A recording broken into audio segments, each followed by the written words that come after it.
Assalamualaikum warahmatullahi wabarakatuh. Perkenalkan, nama saya Eva Yulina, SPC MPC.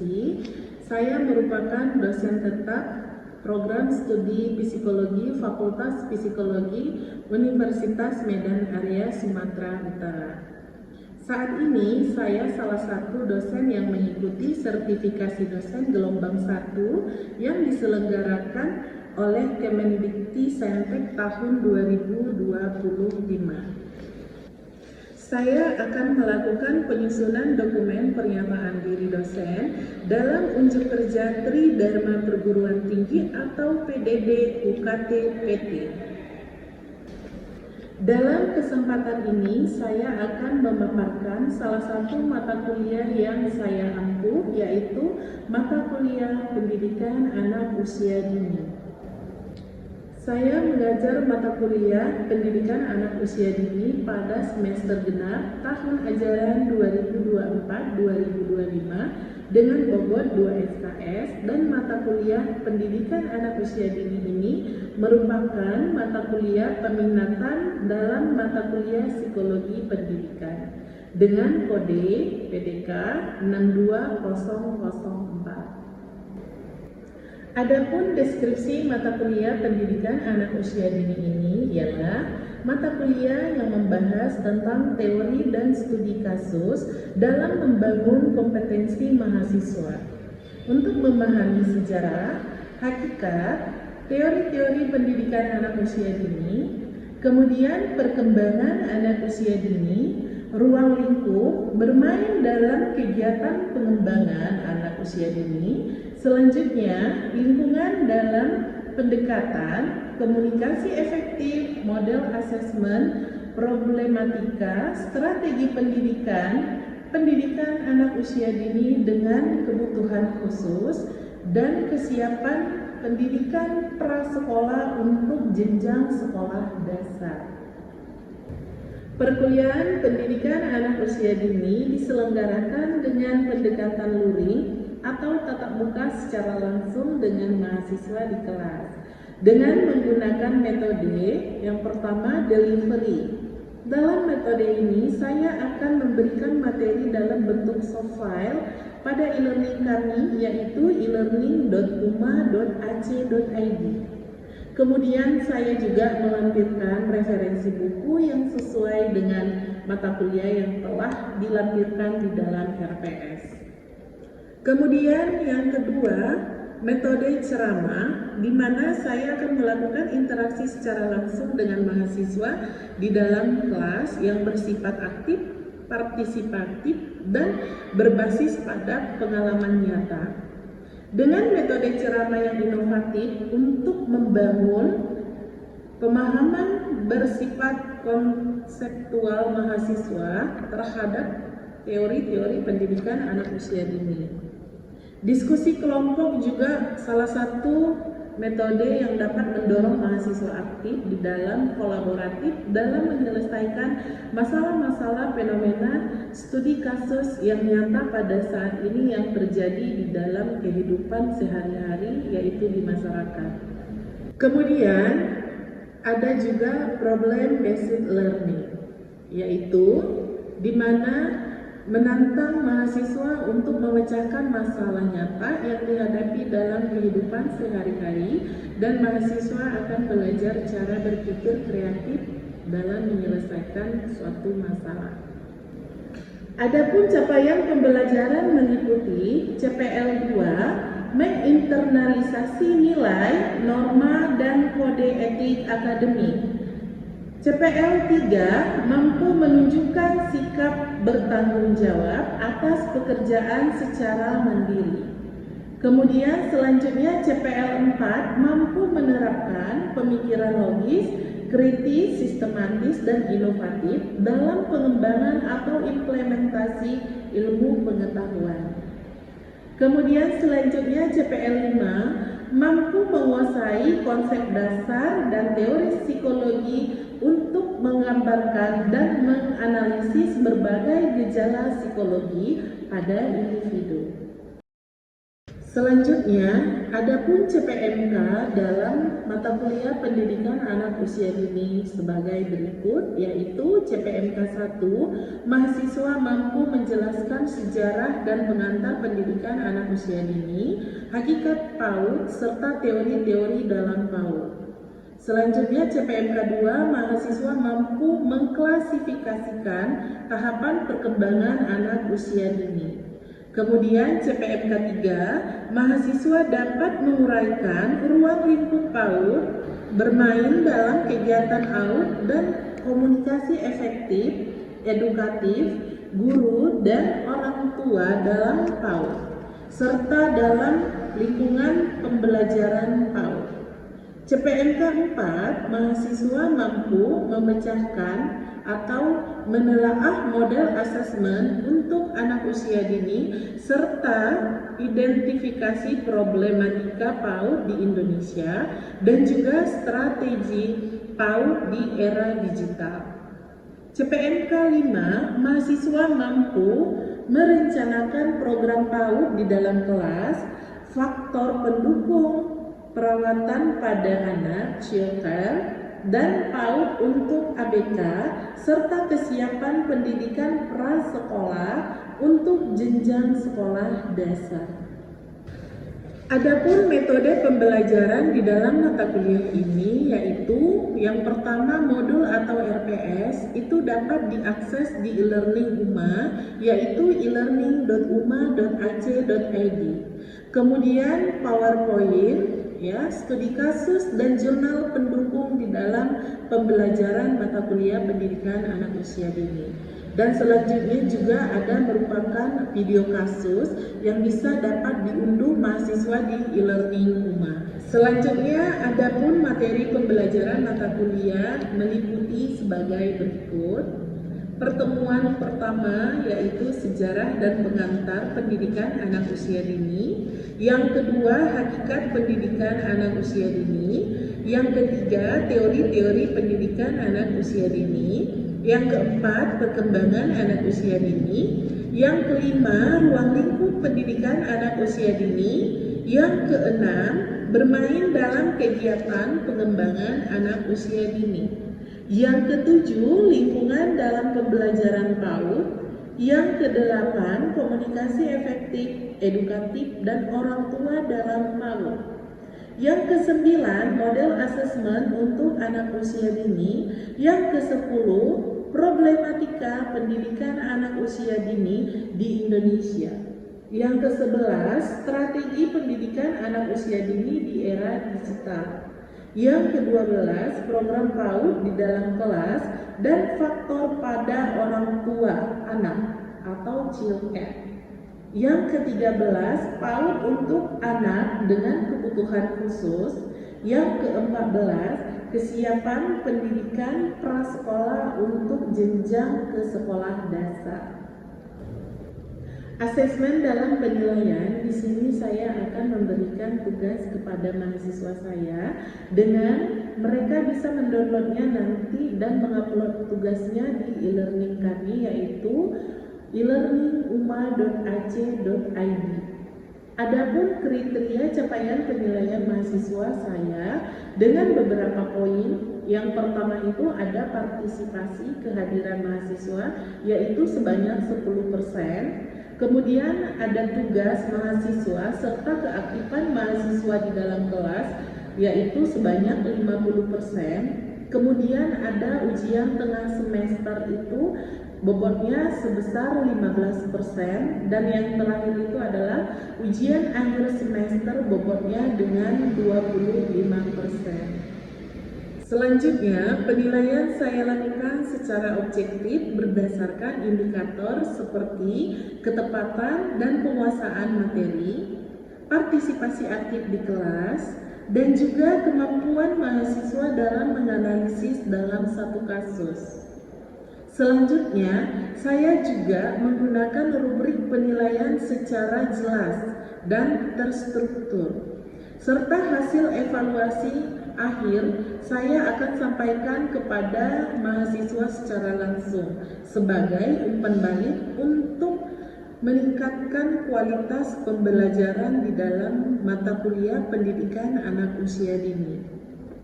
Dengan pendekatan ini, saya berkomitmen dalam menciptakan pendekatan dalam perkuliahan ini, yaitu pembelajaran yang berpusat pada mahasiswa. Dan saya juga akan menyiapkan lulusan yang mampu bersaing, berpikir kritis, adaptif terhadap perkembangan di zaman saat ini. Kemudian berikut saya lampirkan cuplikan video pengajaran mata kuliah pendidikan anak usia dini. Baik, assalamualaikum warahmatullahi wabarakatuh. Waalaikumsalam warahmatullahi wabarakatuh. Selamat pagi anak-anak. Apa kabar hari ini? Sehat ya semuanya. Semua enak badannya, nggak ada yang sakit ya. Baik, hari ini kita akan melakukan perkuliahan sesi yaitu di pertemuan ke-15 ya. Tapi sebelum kita memulai perkuliahan kita pada pagi hari ini atau pagi hari ini, alangkah baiknya kita memulainya dengan doa, berdoa menurut agama dan kepercayaannya masing-masing. Berdoa mulai.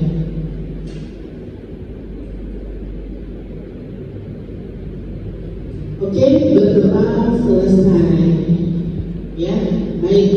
Hari ini kita akan membahas tentang prasekolah untuk jenjang ke sekolah dasar. Ya, di mana mata kuliah ini adalah mata kuliah pendidikan anak usia dini. Tapi sebelum kita memulai masuk ke materi kita, bahwasanya pertemuan sebelumnya kita telah membahas tentang pendidikan anak PAUD untuk anak berkebutuhan khusus. Kira-kira siapa yang masih ingat materi pertemuan kita yang lalu? Tunjuk tangannya. Oke, silakan Elsa. Ya.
Ya, betul. Jadi anak berkebutuhan khusus itu juga masih belum familiar ya dengan kalangan masyarakat. Bahwasanya kalau disebut dengan anak ABK itu hanya orang-orang mungkin yang bergelut di dunia pendidikan, khususnya yang sudah mempelajari yang namanya anak berkebutuhan khusus. Teman tangan dulu untuk yang masih anak berkebutuhan khusus. Baik, alhamdulillah ya, anak-anak semua masih ingat jelas balik materi kita minggu lalu. Maka kita akan mencoba melompat ke materi selanjutnya, yaitu dengan tema prasekolah untuk jenjang sekolah dasar. Ya, mengapa kesiapan sekolah itu penting? Ya, yang namanya kesiapan prasekolah itu adalah menyiapkan anak untuk memasuki sekolah jenjang sekolah dasar. Ya, prasekolah itu bisa dikatakan anak-anak yang masih sekolah PAUD, ya, di mana PAUD itu adalah pendidikan anak usia dini. Anak usia dini itu siapa? Anak usia dini itu adalah anak yang usia dari 0 sampai 6 tahun, ya. Jadi anak-anak yang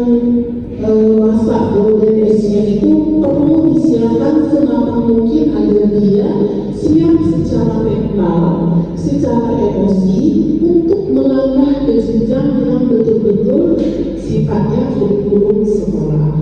Jadi, tapi walaupun itu memang alangkah bagusnya anak-anak kita itu disekolahkan ke anak-anak yang memang bisa dinaungi oleh pendidikan anak usia dini yang secara formal. Walaupun pada dasarnya pendidikan anak usia dini itu juga di rumah juga bisa, ya, karena apa, pendidikan anak usia dini itu salah satu untuk menstimulus tumbuh kembang anak, ya. Oke, next di sini ada prasekolah dan tujuannya, ya. Prasekolah itu seperti yang tadi, jenjang anak usia dini memasuki menuju sekolah usia dari 3 sampai 6 tahun. Kemudian prasekolah juga sering disebut dengan taman kanak-kanak dan kelompok bermain, ya. Jadi prasekolah itu berarti pra, sebelum, ya. Jadi intinya yang sekolah itu yang sering disebut itu sekolah itu adalah dari jenjang sekolah dasar, ya. Fenomena saat ini seharusnya pendidikan anak usia dini itu adalah bermain sambil belajar. Tapi kalau fenomena saat ini pengen melihat belajar sambil bermain, itu bisa terlihat dengan adanya PR. Sering ya, kalian lihat anak-anak sekarang itu masih kecil-kecil, masih usia 3 tahun, bahkan udah disuruh nanti di rumah PR harus bisa menulis, harus bisa nanti hitung-hitungan. Nah itu salah, ya. Karena apa? Karena sebenarnya mereka itu masih terus stimulus hanya untuk bagaimana untuk mengembangkan saraf-saraf secara kognitifnya, ya.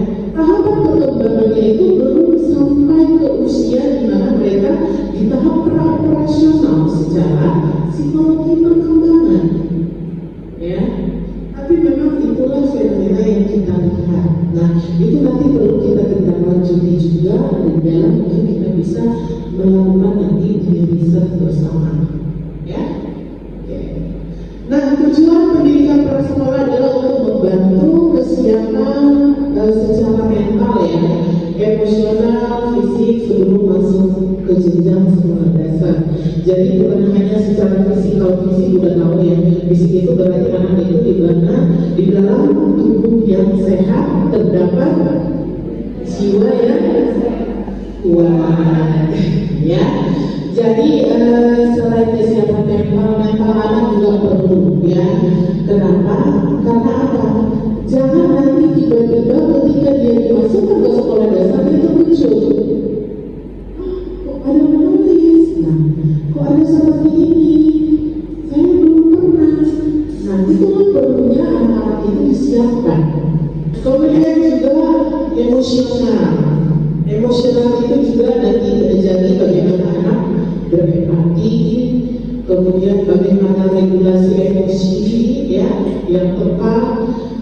Kemudian bagaimana cara dia misalnya menghargai orang lain dalam arti di antara kisaran sosial. Oke, sampai di sini bisa dipahami. Oke, kira-kira ada yang mau ditanyakan? Oke, silakan. Siapa namanya? Oke, saya.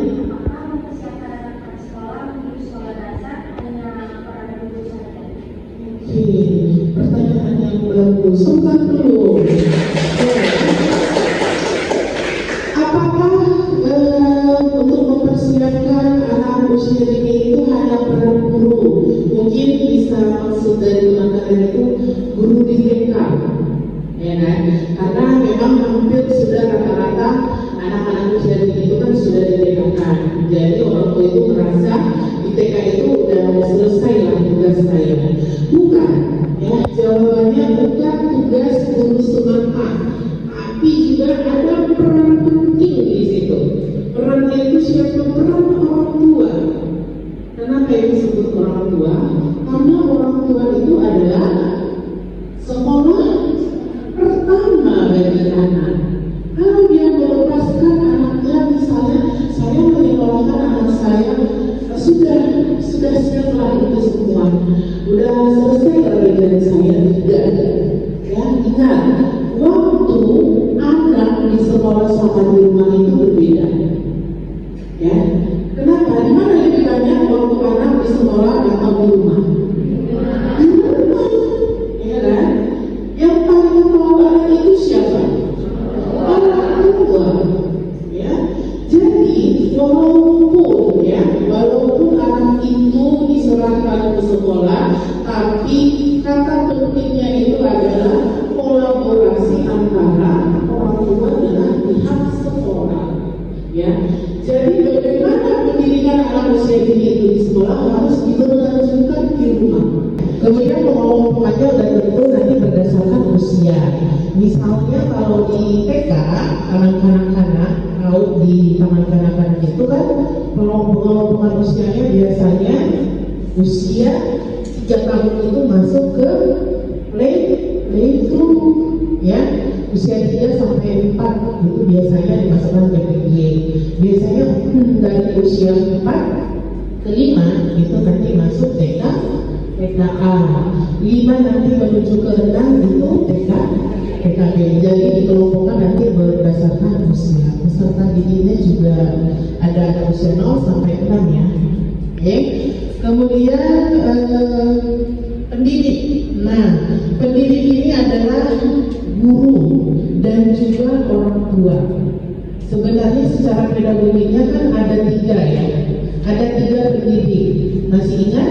Secara pedagogik ada 3 struktur pendidik. Yang pertama orang tua, yang kedua guru, yang ketiga masyarakat.